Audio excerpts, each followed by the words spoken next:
araw sa inyong lahat. Iyan na naman tayo. Mayroon tayong panibagong reaction na naman.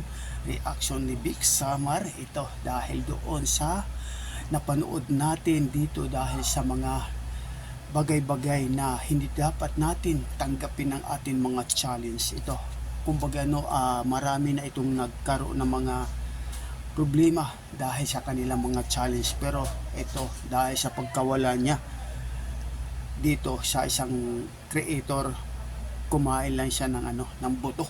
Ito, ang buto ng ng manok, mayroong part na matigas, mayroong part na malambot. Ito gusto niyo malaman kung ano yung part na malambot na pwede siyang kainin. Pakita ko sa inyo. Ito, kung makikita niyo ito yung buto. Ito dito part ito malambot.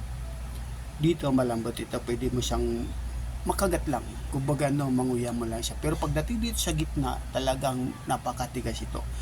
Kumari lang itong isang babala na huwag po nating gayahin na mga challenge na kung ano man nakikita niya dito sa mga feeds natin.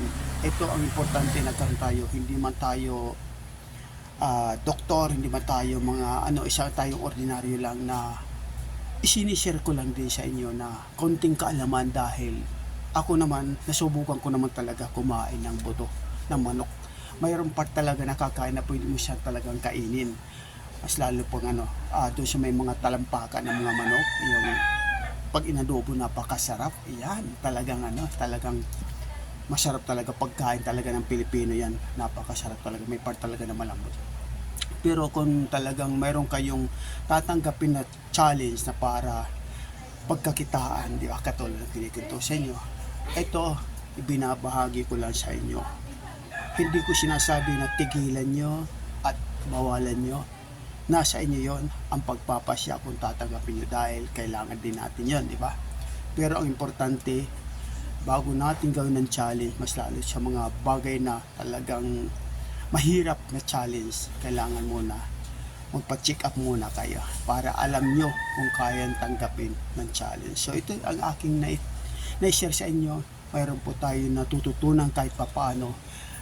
Kung hindi nangyari doon sa kanyang isang creator, hindi natin malalaman na bawal pala kumain ng buto. Pero alamin nyo muna sa mga doktor para malaman nyo kung kayang tanggapin kumain ng buto. So itong aking sinare, sana mayroon po tayong mga natutunan.